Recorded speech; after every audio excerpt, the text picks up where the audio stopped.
Hello, everybody. It's Kateri, Hey, it's Owen. and welcome to the Soothsayer's Tea feature episode.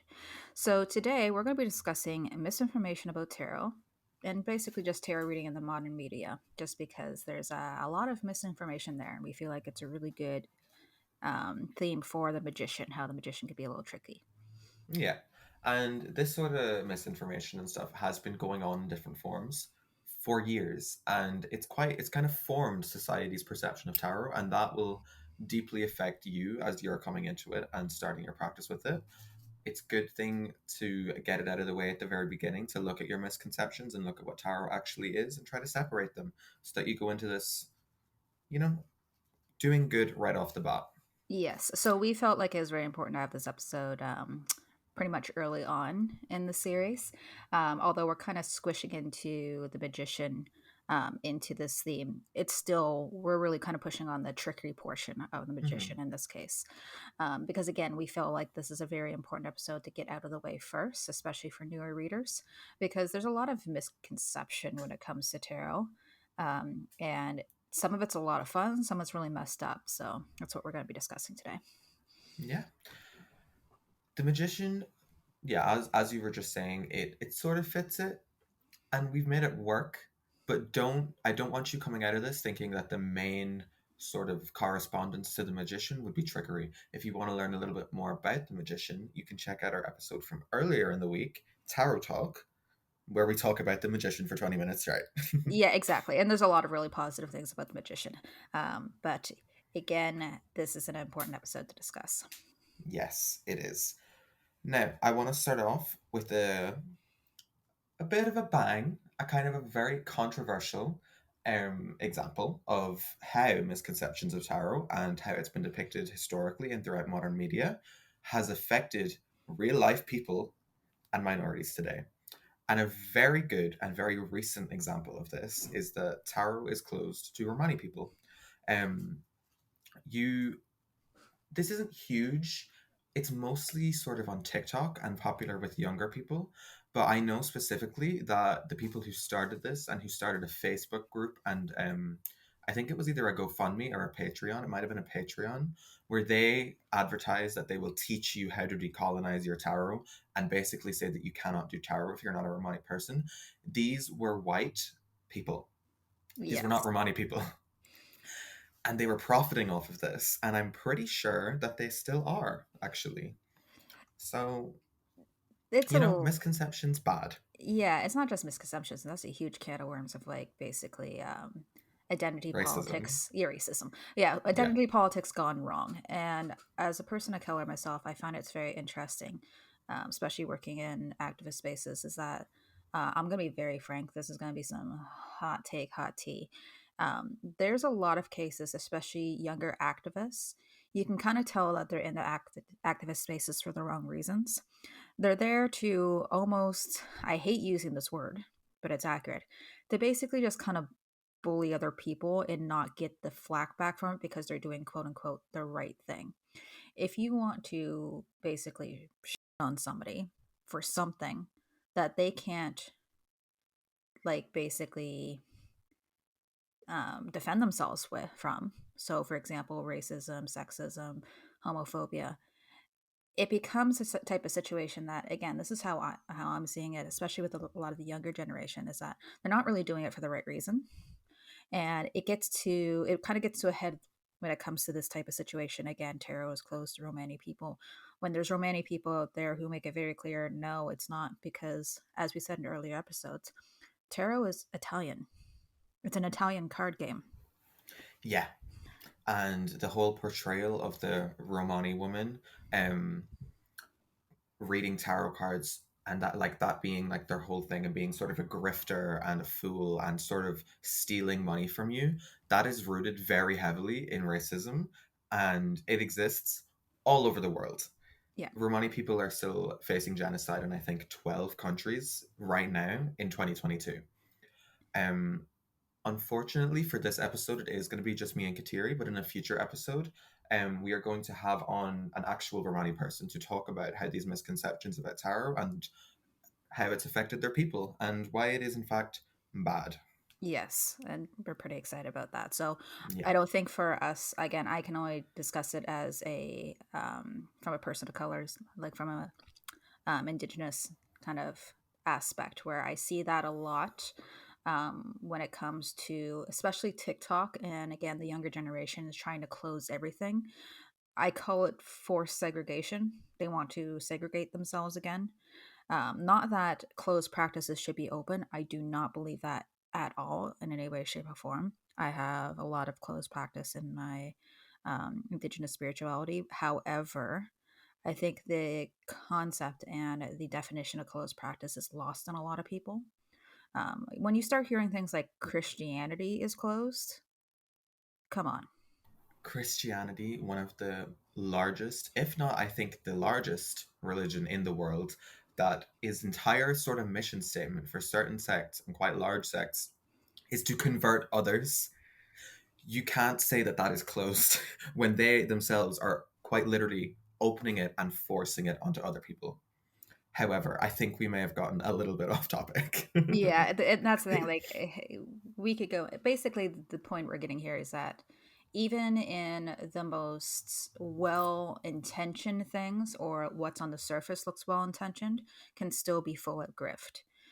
And as somebody who is an activist in my local area and things like that, I see a lot of it, a lot of grift, a lot of people trying to quote unquote do better. And again, tarot is not immune from this in any way, shape, or form. No, it definitely is not.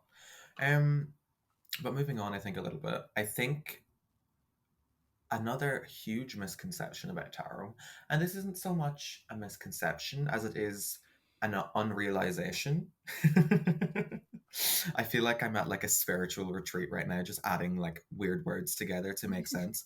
But is that basically this misconception is that tarot is very much a practice based solely in self love and self learning. While a very huge part of this is true, and that is what a little bit of what tarot is, there's also so much more that you can do with it, and it's kind of reductive to just sort of paint it as one sort of love and light thing. And we see a lot of this not just in on social media and on modern media like television. We see it in tarot readers, like sort of more famed tarot readers in the community, and we see it in books and websites and resources. And I think a kind of good example of this is Biddy Tarot. Yeah. I see it get recommended to beginners a lot, and I do myself recommend it to beginners. But I think if you are going to be recommending it to people, you do need to be very, very clear about the outlook that they have on tarot, because all of the messages and meanings are kind of fluffy. They're kind of, I don't want to say fluffy because they are correct, but they're very much overly positive. Um, some cards are just negative. Some cards have negative meanings, and you really have to include that in your reading if you would like to get the full picture. And Yeah. Biddy Tarot doesn't do that so much. I think feel like it does definitely castrate the tarot. And it's interesting that you brought that up, because I just recently, I'm not going to name any names of the publisher, but there's a publisher out there that offered a free 4-day, basically learn how to read tarot. And I'm always interested in signing up for those things, because even though we've been doing it for such a long time, there's always new things that you can learn, even from these beginner type of teachings, right? Yeah. So, and it also included a few tarot creators that made some of these decks. And some of these decks I own, and honestly, they're not my favorite because I found them fluffy. I found them very, the imagery on it was just a little too easy, if that makes any sense. But Hmm. the one thing, what I found about these love and light type of people who push these things, is that they're not selling tarot, they're selling themselves. Because I was watching the video of the lady talking about herself and how tarot worked for her.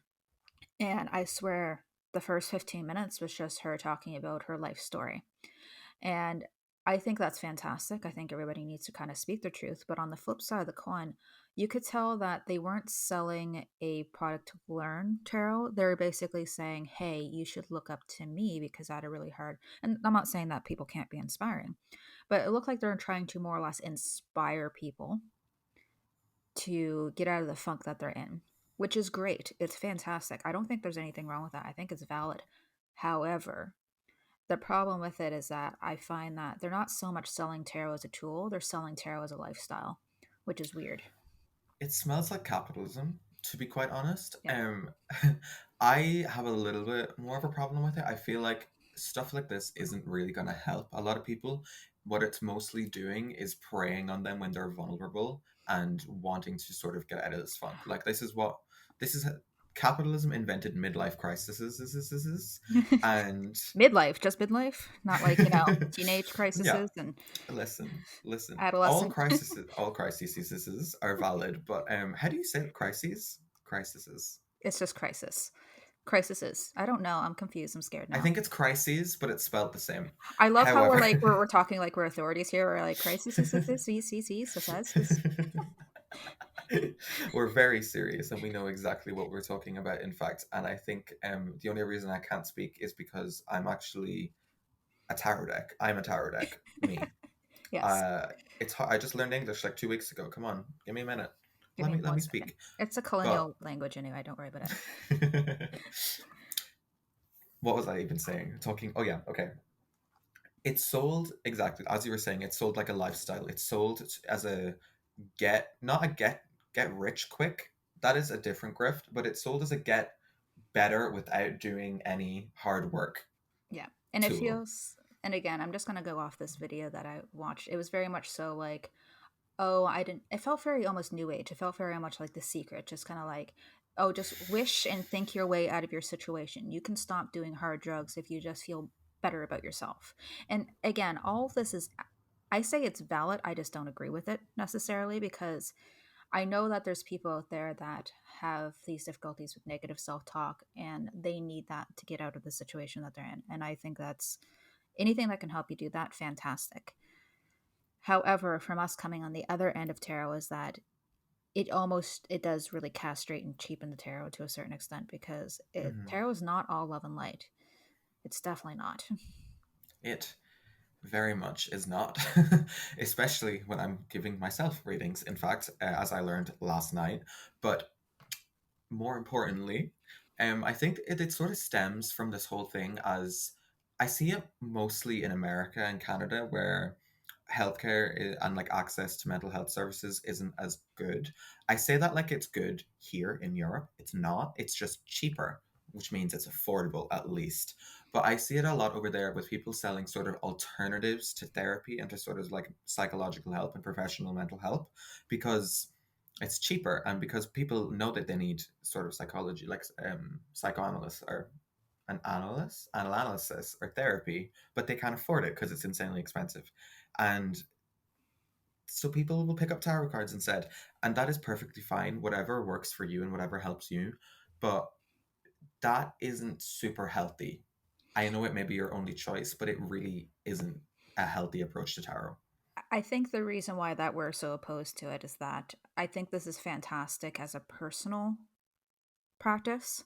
It should not go anywhere outside that, even reading for friends. Yeah. I think it's very much so. If you intend to expand your tarot practice any type outside that, you can't be love and light. At that point, you're not really helping people; you're pacifying them Hmm. because you don't know other people's situation. And again, your readings might be helpful for the people who need the same type of medicine that you need. However, it's not whole. It's not really helpful to anybody's situation. I think I've likened this before. It's almost like a doctor who doesn't like giving bad news, so they just don't. Hmm. Yeah, it's telling people what they want to hear instead of what they need to hear can make you sort of feel, I guess, good in the moment and makes them feel better, but in the long run, it's bad for both of you. And that kind of applies to everything in life, not just tarot, but with specifically tarot. Reading it also, another version of this would be like taking a card out of the deck that you don't like. Um, Doing this, you're not portraying the full message. It's not. it's pretty pointless, first of all, and it also it's bad. It's not. It's deceitful to not give someone everything. Like if you're if, for example, if I was reading for Kateri and I got something that I didn't like, oh, you're gonna have like a bad mental health period, and I was uncomfortable telling them that, then I lost my train of thought. I had a good example and it's gone now. Anyway, don't do it. If I was doing that and then I just specifically didn't tell them that and told them that you're going to have like a really great time, it'll all be good. Yeah, I mean, nothing necessarily bad would happen, but if I had the ability to sort of give them, I guess, a forewarning of that coming or sort of the tools they needed to get themselves out of it, why wouldn't I? Even if it was hard for me to do. Yeah. And I think it's disingenuous. And this is where we're really concerned about Grift, because if you're listening to this and you're not even interested in just doing readings, you're just kind of interested. Because I do have a few people who are saying that they're listening to the podcast just You because they're just like just, the sound of our voices. frankly, that's one. And two, they're just kind of like, I'm just kind of curious. Even just thinking about getting readings or things like that is that you can tell when people are in it because they're more or less interested in having an audience than they Hmm. are actually giving good advice, if that makes any Yeah. sense. And I see that a lot with a lot of people on social media readers, where it is Hmm. really, really, really fluffy. Yeah, I see it quite often with, I give a sort of very, I guess, best case scenario example where it's just you, a normal person, not selling readings. But the reality is, the people who are doing these readings, when they are giving you this love and light reading and telling you everything's going to be amazing, you are so beautiful, you're going to meet the love of your life, that is because they want you to come, they're telling you what you want to hear so that you come back to them and give them more money Yeah. or more attention or more followers and boost their influence because that is what they want. They don't actually care about you as a client or you as a person. And that is not, that's a horrible way to go about tarot. If you don't care about your clients or you don't care, I guess, sort of about their lives without obviously involving yourself in them because that's overstepping, you shouldn't be reading professionally, Yeah. And in that my come opinion. and that comes into, I don't want anybody to think that tarot is like blood and bones, fire and brimstone either. It's not like that. It's very neutral. I mean, it is when you read it, but. Oh yeah, it is. Well, for me, no, I'm joking. No, my readings are all over the place. It honestly, it straight up depends on the situation. I have customers come in and their readings are beautiful. I've had customers come in and I'm just like, you should consider, packing up and leaving and never come back. Like it just You should depends. consider faking your death and changing your identity. Yeah, exactly. So it really depends on, again, the subject matter at hand. Again, for me, when I do readings, is that they are entirely neutral in a way that they will swing the pendulum. They'll go one way or the other depending on the situation. Honestly, bad readings don't come up too often. They're few and far between, but when they do, they're very important for people. Um, Yeah, I mean, good for you. Almost, at least for myself, when I'm reading for myself, the readings are almost never good because it's always like, here's what you can do to do better, and you know you can do better, so shut the fuck up and stop complaining about it. You yeah, know? except for the fact that you just don't actually ever do the thing that it's telling you to do. That's another Yeah. thing. If you actually just ignore your cards, you're gonna have a bad time. Yeah, this is evident. I've got examples from my actual real life. You can ask Jay, and I think you might have been there as well. But I think temperance was pulled for me like 13 times in the space of a month last year. Oof, oof. It came up again last night twice in from two different decks because I was reading for one of my friends and I was like, oh, do you know what? I'll pull for myself as well. I'll do a nice wee reading for myself. Both decks, both readings, temperance, and I was like, yeah, that tracks. This is the issue too. Is that, again, if you start reading for other people, whether it be for practice, or for a friendship thing, or professionally, if you're not listening to the cards, your cards are going to start stalking you and not the client. I've had that happen before where I'm like, I had to get them a refund because I'm like, this reading's not about you. It's slapping me in the mouth and I'm ignoring it. Hmm.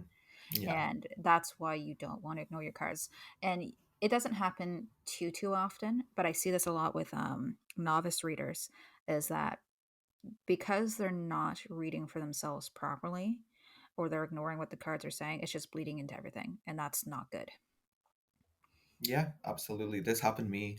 Um, once. I think it's only been once or twice that it's happened where I actually every reading I pulled, no matter what question I was asking or who I was doing it for, was about me, and I was like, okay, I get it. Okay, I will learn my lesson. But it was so incredibly annoying. I wasn't reading professionally at this stage yet, so I didn't have to like close my shop or anything. But it was irritating. I could not get any messages for anyone, and I didn't like it. I didn't like it at all. Speaking of sort of disingenuous messages, should we talk about algorithm readings and readings on Oof. your For You page and feed? Oof, oof, oof. Yes, we should absolutely discuss those because this, especially as creators, is ooh, it's we have opinions, and we have Strong opinions. strong opinions because this really does specifically with our business. Honestly, it really does, and Yeah. this is where I want this podcast to be not just for people who are interested in reading, but for people who are getting readings because information like this is really important. Write this down. Literally though, like to the point where one of my friends texted me the other day and he was like, TikTok tarot readings are saving my life right now. And I had a full 25-minute conversation with him about why he needed to shut the fuck up and why he should never be saying that shit. Um, and and then it ended with me giving him an actual reading and him going, "Oh, I guess they were wrong." And I was like, "Oh, were they? Were they really? Good job. You this critical thinking skills 100." I'm still speechless. I don't know if you, again, you can't see my face in this, but I just literally like just hunched over. I just hunched over the second I heard that. Like, this hurts me. It actually, Yeah. like, it's a second I hear that, it hurts me. What Hmm. is the worst part is that as creators, as online professional readers, we're almost forced to kind of do these things. I do daily reels on my Instagram of one card pulls. I make it very clear that they're not readings. They're either for you to take inspiration from, or for you to learn from, or just for fun. But the amount of people that look right into these cards and think that this is their reading for the day, I'm like, you and everybody else who looked at it. It's Yeah. hard. It's I hard don't. because people don't understand. But again, my business would completely curl up and die like a snail covered in salt if I didn't do this. And that's what's frustrating. Yeah. I what I do is it's not sort of like okay. I hate it. I'm actually so seethingly upset at these readings right now. Like, I know I need to go out and touch some grass, but also, this is very important to me, and this is literally my business. I don't like it. Um, how can you, like, even if you just think about it for a second, and I don't want to belittle someone who's listening to this, but listen, how can you as a person watch a video with 100,000 likes, if not a million likes or 500,000 likes, and go, yes, this tarot reading was tailored specifically for me. I am the person who this reading was for. I'm claiming this energy. Yeah, because you and everybody else, sweetheart. Yeah. And it's super frustrating because they give some sort of semblance of choice because they put out like three different decks and they're like, pick a deck, the one with the crystal on it, whatever speaks with you, and I'm going to do a reading for it. And it's always hyper vague. Not only hyper vague, you can tell that they are catering to their audience because they know that a bunch of young people is going to pick up on it. Like they'll pick out decks that are attractive to a certain generation, and then they'll do a very general reading about like, oh, you're having issues with your love life because you're 17 and everybody's your boyfriend slash girlfriend, like it's high school. And then they'll pick a deck that's a little more mature, and then they'll put out like a career reading. But the thing is that again, it's so hyper vague. Now the tarot is not, and we'll get into a little further, it's not like psychic. We can't tell you Hmm. exactly what your baby's going to look like. or if he has a butt chin or not. Again, hilarious. But um, we're gonna get to that. We'll get into that. But it comes into, when it's cold reading. Cold reading is when they are doing a reading that is so frigging vague. And you can tell because they spit it out. When I do readings that I don't have a whole lot of information for, it actually takes me a few hours because I'm really pulling in as much outside help. Mhm. When I say outside help, I'm talking spiritual help, to get as much insight as I can from my helpers to be able to do that reading, right? So when they're doing this video and they're just spitting out stuff, it's grift, especially It is. when we see those TikTok videos where they have like 18 cards out and they say two sentences and then that's it. Yeah, I I don't understand how you would look at 18 unless you took a single word from every single card and put it together into a sentence. There is no way that you can look at 18 cards. This also goes back into sort of like beginner tarot readers are not very like pulling cards, all of the cards to try and like find the meaning instead of focusing on the original ones. But if someone shows you 18 tarot cards and gives, did I say tarot cards? Carrot cards. Yes. If someone shows you 18 carrots and gives you two sentences, two sentences, go to someone else. Yeah. Don't look for readings on your For You page. I'm sorry. Because exactly as you were saying, they are always vague. They are always like so fitted to anyone who's listening. Everyone has relationship problems. Everyone is like crushing on someone or wishes that their ex would come back or something like that. Like that is incredibly vague. Now, if And they sat there and named your ex, and I mean full legal government name, then they're then I would spying on you. Listen. Well, not only that, they're Yeah, spying on you. They're probably just looked up your Facebook. yeah. um, but that comes into like, when I say that they're vague, they're also vague, but they're also very specific. When I say they're very specific, as in like they'll deal out a reading, and the reading will be something along the lines of like you will come across your ex within the next couple of weeks or so, and you're going to lock eyes, and then you're going to wonder if there's any way that you can get back together. And again, all the 14-year-old boys like in high school are looking at like, oh my god, I'm gonna look at my ex. It's like, yeah, because you go to the same fucking school. Of course you are. It's like, Yeah, and those are the people who are liking it, and those are the people who are boosting it in the algorithm, and those are the people who are honestly, they don't quite know what's happening. They just don't quite know what's how it works, and anybody who knows how tarot works wouldn't recognize that's not the case.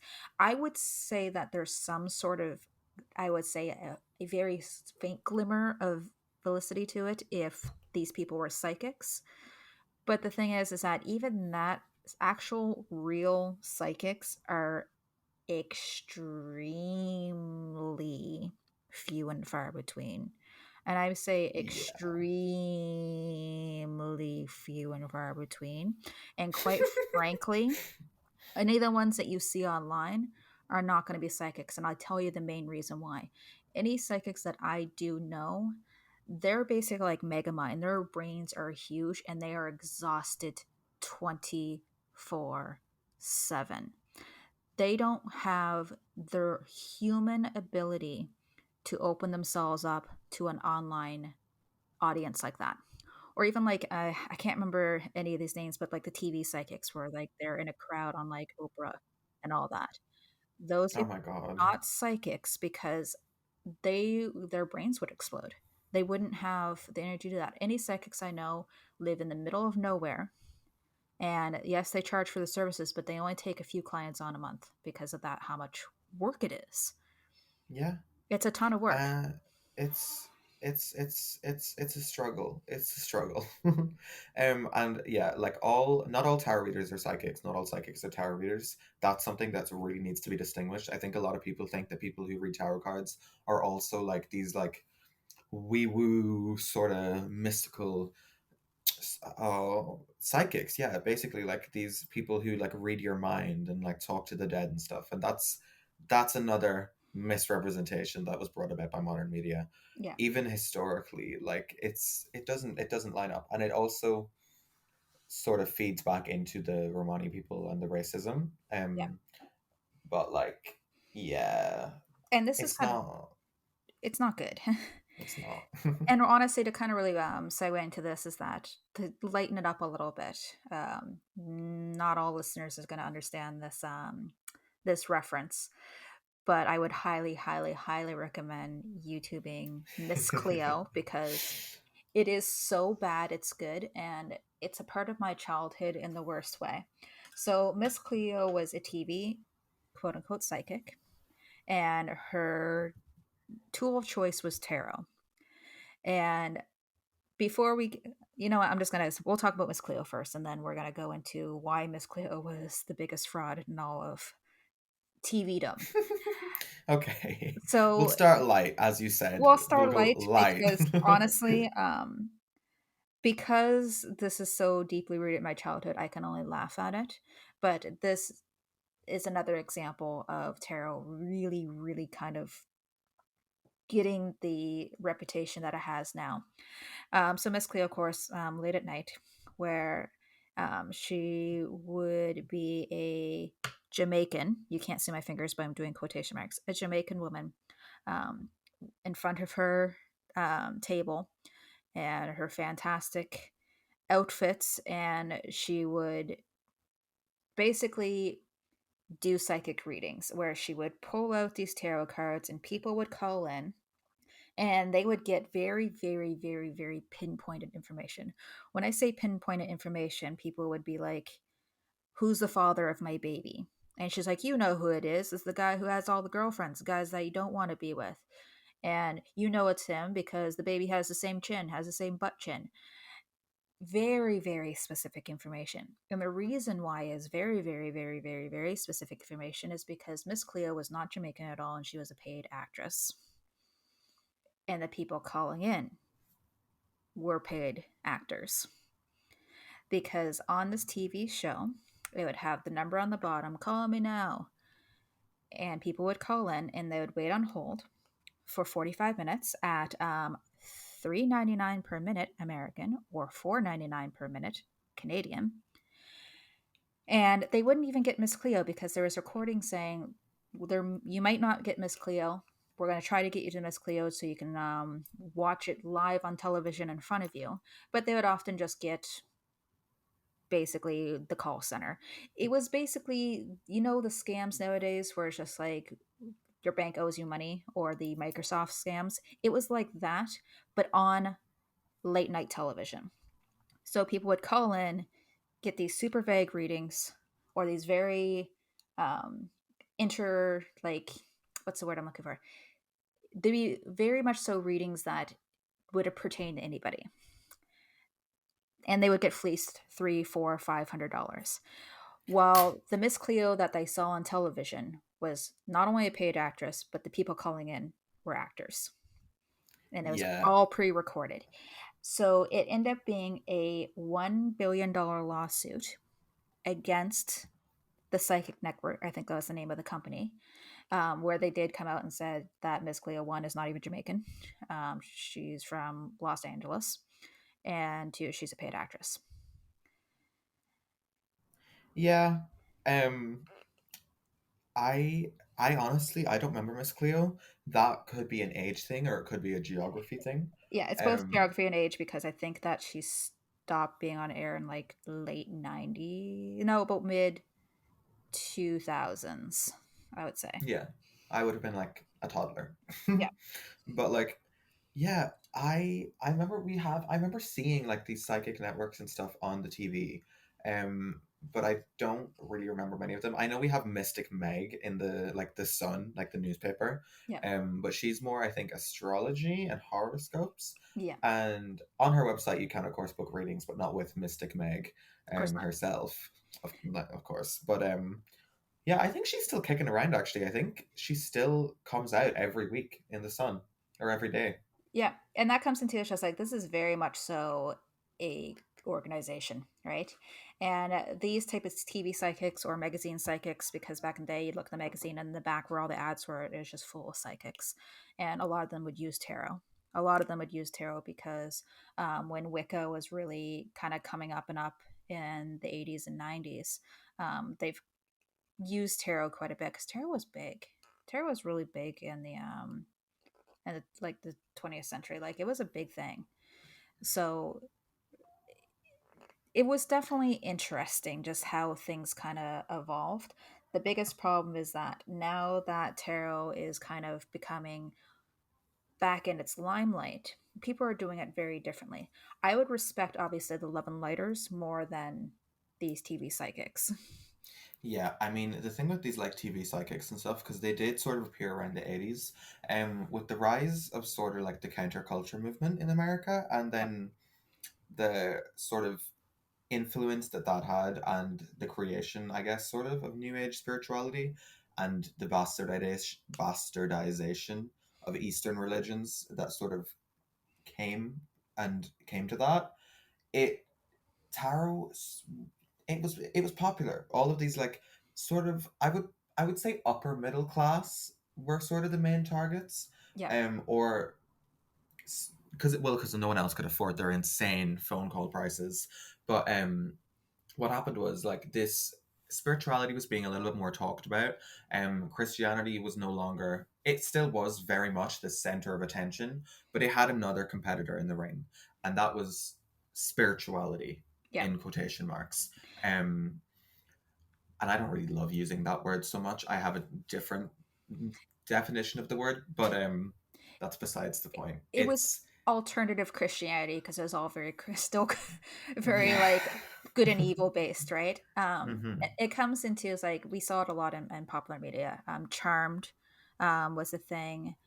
Madonna came out with the Ray of Light, which was very, and she was going on about Kalabala and all that. So, um, Kalabala. Kalabala, I can't pronounce that word, but anyway, it comes into there is definitely a change in the stratosphere when it comes to culture, popular culture overall, which was very interesting. But unfortunately, just like the .com bubble, the early adopters kind of changed the culture. And the early adopters back in the day were again TV psychics. And I do get that occasionally with some of my older clients expecting something from me that again they want me to tell them that who their husband is actually sleeping with and what's their name. And I'm like, I don't do that here.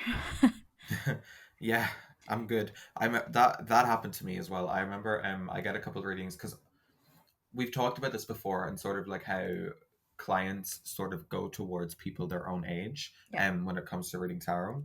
But as a result, because I skew a little bit younger in my clients, I get a lot of love readings, a lot of sort of future, like what is my work life going to look like in the future type things. And I remember I occasionally will get a love reading where someone will ask about their partner, or like their future soulmate, um, and I'll be like, I mean, I can tell you about them and I can give you like a rough sort of timeline, but it won't be a time as in like dating time. It'll be like where you are in your life. And I will give them this and I think it'll be pretty good. But, and then they'll ask me like a follow up question and it'll be like, okay, but what does he look like? And I'm like, man, I don't know. Get a like scrying mirror, figure that like out a for dude. yourself. Yeah, he looks like a dude. Like, Yeah.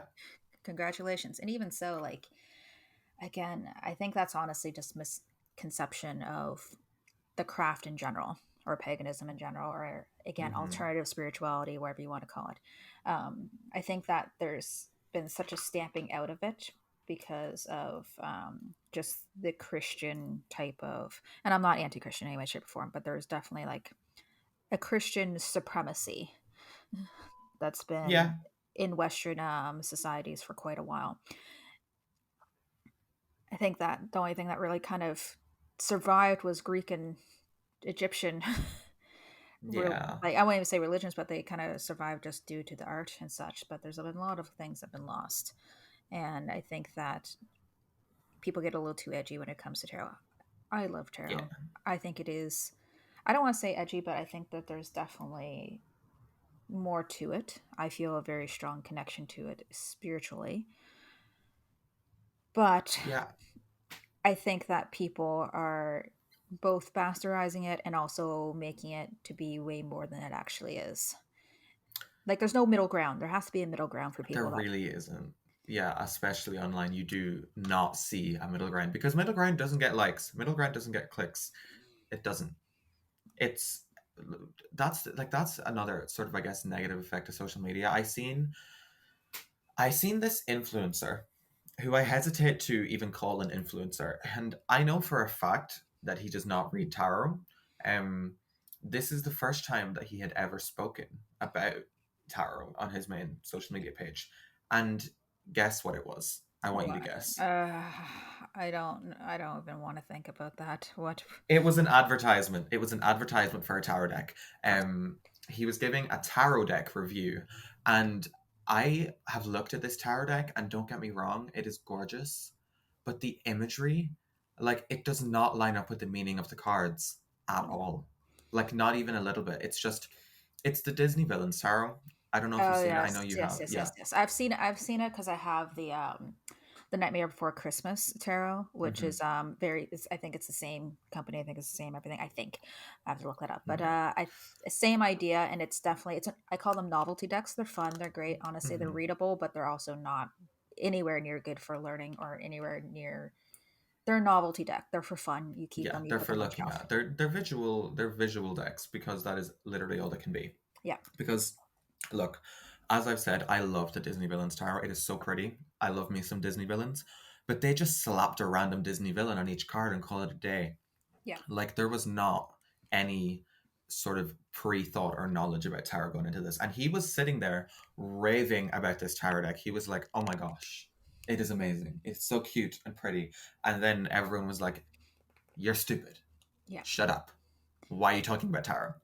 So, Yeah, you and know. that's comes into again. I find we've had discussions where we're really excited about how tarot's kind of getting into the mainstream, but this is a downside to it. Is that again the fluff? I Mm. can't say this enough. The castorization of it all, and when people are looking at tarot decks because they're cute, I have some beautiful decks, and they are absolutely useless for reading, absolutely useless.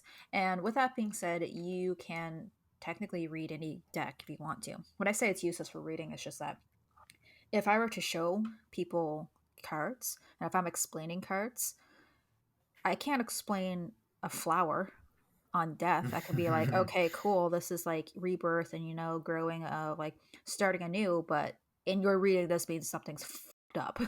Like, congratulations, you lost your job, right? Yeah. It's doesn't. I think that there's a fluffyization when it comes to newer decks, and we see this a lot again in the Love and Light and the New Age circles. Um, Yeah. there is a deck which, honestly, I'm going to call it by name. I think, honestly, it's a really good reading deck for me. I use it a lot with clients because it does treat me well. This is how I basically christen a deck. When a deck becomes good to me, I edge it. So what I do is I take a alcohol marker and I put color around the edge. It makes the deck look a lot nicer. It's the Light Seers Tarot. I'm sure you've seen it. Oh, I have actually. I have. I haven't bought it. It doesn't really jump out at me specifically, I guess. I think that's just because I'm very, very. All of my tarot decks are so, so incredibly based in nature and plants and herbs. And it's so hard to find good ones because literally people will just throw random flowers on there. Yeah. But the ones I got, I can't even remember its name. The actual like herbal correspondences and the like actual plant itself corresponds to the actual card, and that makes Oh, me happy. But the fantastic. Lightseer Tarot, it's pretty. It's It, not my cup of tea. So my issues with it is that it is full of hippies. I'm not even exaggerating. Everybody looks like a hippie. They're wearing like those weird smock things. It's like that. It's a hippie deck. There's white people in dreads in it, right? And Oh, okay. and like they're dancing with their drums and stuff like that. With that being said, I don't know which spirit inhabited the deck. It's been very good.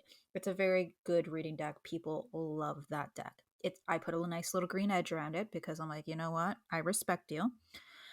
But that is an example of a deck that's fluffy because I'm looking at the devil card and it's just a hot shirtless guy holding his hand out with a tiny, tiny, tiny little spider web on it. And Are you're you just like, yeah, and serious? you're just like, oh, ooh, like look at this, right? And death is not death, it's just rebirth. And it's just a hooded figure with a galaxy for a face. And I'm like, all right, like it's not wrong.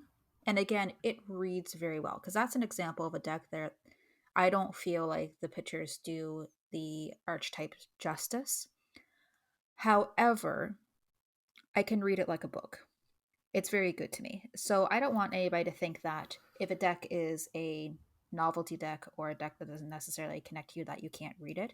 I'm surprised with some of the decks that I read. Yeah. I mean, I read the Line Strider Tarot like it's a book, and it's literally my main deck, and it is very, very minimal in terms of imagery. The imagery that's there is good, but there's not a lot there. Yeah. And that's why also why coincidentally I don't recommend it as a beginner deck, because you don't have a lot to go off on. Pro tip, by the way, when you are learning to read tarot to other people and even to yourselves, just explain the image that's in the cards. That's why we recommend the Rider-Waite Smith deck so much, because the image is all there. Explain it to the person in front of you, or explain it to yourself. There, you've got a reading. You're done. Right. And it just, we can kind of go on and on about this, but, And we have. and we have, but Mhm.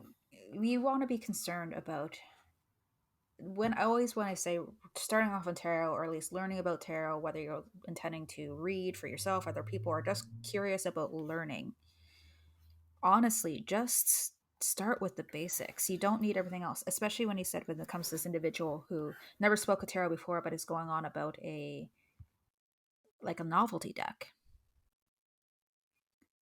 It doesn't Yeah, make much sense to me because it that's a it's novelty kind of deck. gross. It's grifting, is what it is. Once again, as we've come across that word, we should do a word count for every single time we've said the word grift in this episode or any future episode, because I can almost guarantee that it will be in the hundreds, Yeah, late hundreds. It's such a fun word to say though as well. Grift, grift, grift. grift. Um, Once again, I think that yeah, and again, it's hard on the head, and I'm going to go back to the algorithm there for a second. The problem is that oh yes, the algorithm where we where we started with this, started. yeah. The problem is that the algorithm punishes the people who are doing it the right way, which is the biggest Yeah. problem. This is where I'm going to suggest to anybody, especially if you're starting off with tarot, whether again learning or for yourself or for others or just out of curiosity, if you want to get a tarot reading, find a local reader. Go to me. Go to oh, go to me. Phenoxus.net. No, No, no. no, seriously. Go to a reader. And it doesn't have to be expensive. I offer one card readings for $3. People offer readings on Etsy for free. Like you can find a reader anywhere. Yeah. But I'm if you go to an actual professional reader, and I'm telling you, a professional reader worth their weight in salt is not expensive. You're gonna find people who, again, that's another grift. People are paying like two, three, $400. But I'm talking about like the regular readers who will charge you $10 for three cards, which is very, very, very, very, very reasonable. Because I can pull a couple paragraphs from three cards. So that comes into if you pay a reader, you are getting a very, very pinpointed specific message for you, not for the masses, not for, the other 8,000 people or 800,000 people who've also liked Hmm. that video. I understand that a lot of people want a lot of things for nothing. Tarot is not one of them. Yeah. Look, even a bad one-on-one reading is still better than a than any kind of algorithm reading. I would much rather, and one of the main reasons why I wanted to start this podcast is that I wanted to be able to talk about tarot and offer this to the public without cost. That wasn't going to be algorithm readings. And unfortunately, I think we've discussed this before, either during the tarot Q&A on the House of Magical Yeet Discord, which is a fantastic Discord server you should join. But Hmm. the problem is that as creators, we're almost forced to do these things. And for me, it's always a bit of a struggle figuring out the best way to do it ethically. I just don't do it, to be honest. I don't really make that much tarot content. I think the most sort of consistent tarot content I'll be making so far is this podcast. Yeah, that's fair. um, because I really just I'm not into it. I'm all over tarot Twitter, and the takes I see are absolutely mind-boggling. I go into Discord servers that I'm in. I'll give out free readings occasionally to sort of drum up business, or just because I really like. Okay, this is another thing. If you are doing tarot professionally, and we will have a whole episode on this in the future, and you don't like it and it's not fun, you need to stop. You Hmm. need to stop. Because to me, I will still happily go to like my friends or to like a group of people on a Discord server and be like, hey, free one card pulls. Who wants one? They're fun. Because I love doing it. I love sitting there and I love reading tarot. And especially one card pulls, because literally you shoot out a paragraph, 30 seconds, not that big a deal. It's nice, it's breezy. And I still do that. I love doing that. And I guess sometimes that also drowns up business. But like the main reason is because it's fun. I like, and I have the time to do it as well. A lot of people don't have the time. I do, and so I just do it. Don't let anything we're saying, and don't think that there's this huge long list of rules that you have to follow. There is, but you mean you can do what you want. Like, don't let tarot stop being fun either. It's serious and it's very serious, and I'm about to contradict myself by ending this sentence with, but it's fun and you should enjoy yourself. It's like Don't, cooking. You want to have fun with it, but you also yes. don't want to poison people or burn the food. So you want to Yeah, take it exactly. seriously, but you want to have fun with it. Yeah, exactly. And there's a lot of things like that in life, and tarot is 100% one of them. And I really think that some people are approaching it as business opportunities, as a quick solve. No, what's it called? A solve all, a remedy for everything. That works, Yeah. yeah. Instead, approaching it as a remedy for everything that's wrong in their life, when it's not what it is, man. It's helpful. It's a tool. It's one tool in an arsenal, but it's just not. It's not fucking God. It can't do everything, Yeah. and you need to manage your expectations a little bit. And I think that also comes into just maybe it's just how we approach tarot as readers as well. A good example is that do you know how many readings I actually do for myself? How often I do them? I'm gonna say like one a day. No. The one that I do per day, like the one card pull, I honestly when I do post them online, they're more or less for myself, but I'll take more or Hmm. less inspiration from them. I'm just more or less I'm refreshing my memory of the cards and I'm walking the card. I'm doing what I can to respect the Hmm. tarot. But when it comes to actually like for divination purposes, reading the cards, Oh honestly, yeah. I don't do it that often. And I don't encourage people to do it that often. So when I see again people who are obsessed with algorithm readings, they're doing them daily. They're doing several times per day. And I see that a lot. I have actually had clients where I'm just like, you I'm cutting you off until next month. Like I've had to Take a cut people. break, okay? Take a Yeah. breath. And that Listen, look at the Laws reading and listen to it. Yeah, and that comes into an ethics thing. Like ethically, I'm cutting you off and I'll see you next month. I'm not saying like, but I've actually lost clients like that because they end up going to numbnuts down the road who Hmm. will take all the money, right? And who will not be named. Will not be named, who charges twice the amount I do, but just because they want to get information on their twin flame or whatever.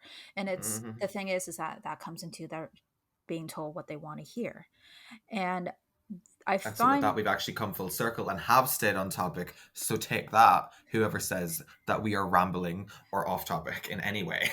it's all fun, but that comes again back into grift because I see that a lot, and algorithm readings are somewhat dangerous because let's just put all the whole thing aside where it's not nowhere near accurate because it's not personal to you.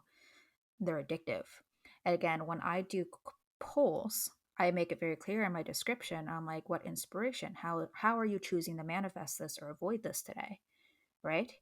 And because that's where I can make the tarot vague enough to be like, hey, the devil came up. don't eat that piece of cheesecake.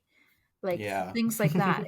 And it's what I mean. I knew that as an exercise, not as a divination practice. I do it as an exercise to, again, just remember the cards.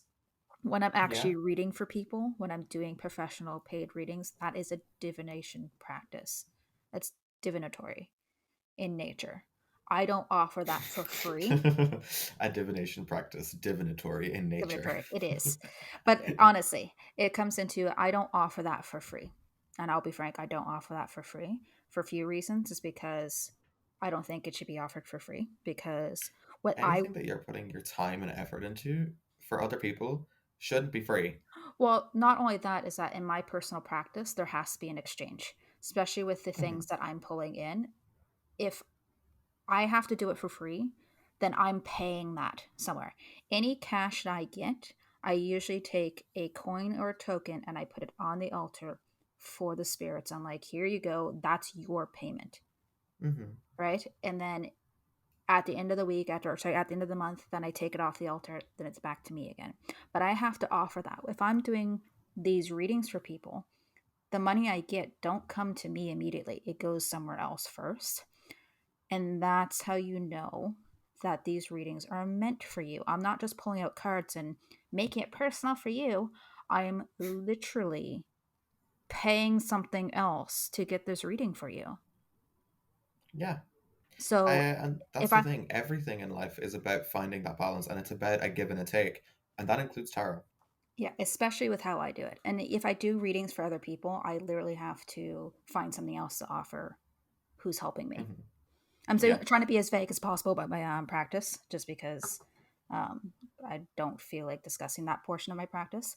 But that Hmm. comes into is that I don't think people understand, especially when it comes to professional readers, the actual amount of level and care that they're putting into your reading. Yeah. Good professional readers anyway. But that's very similar to how I will do like an ancestral reading. Because that is why they are more expensive. Any reading where I have to communicate with your ancestors is going to be expensive because listen, I don't want to do that. Like I enjoy doing it, but it's also very exhausting. Like for me to do that, I think I've spoken about it before. Like that ritual involves like evocation, Yeah. offerings, and even banishing afterwards. It's just it's a process and it takes a while and it's exhausting for me and my little ill self. I don't love it. I love doing it, but it's more expensive because I first of all it's an offering to them as well. I don't do so much with the money, like you were saying, but I do use some of the money from that reading to buy ingredients and then I make bread because I'm very Irish and bread is the best offering for everyone and everything.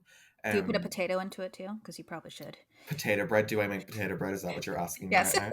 But no, I it I don't know how best to explain this without also giving away details of my practice that I'm not comfortable sharing. But you know, it's a give and a take. Everything is. That's my final lesson. I've rambled now for long enough. Yeah. I think we can finish up soon. Yeah, exactly. And I think that to not be vague is that I work with deities that I want to pay homage to for helping me.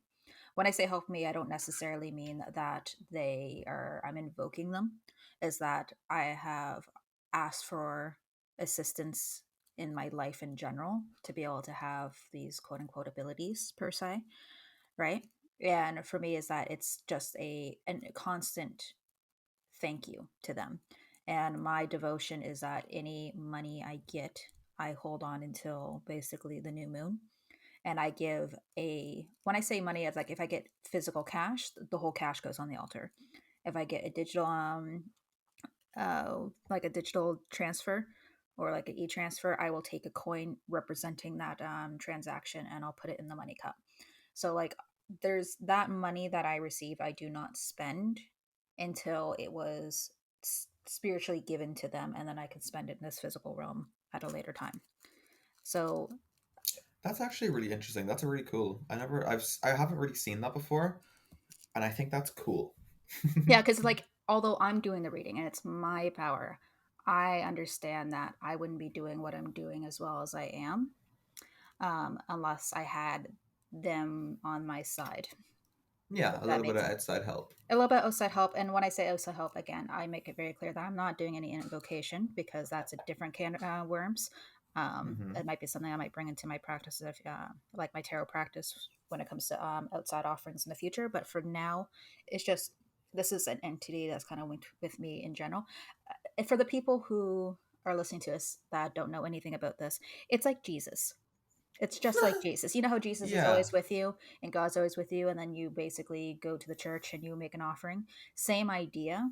I do that first as a dedication to my deity. So I do that, offer it to them, and then once the new moon comes around, I take it back and I'm like, thanks.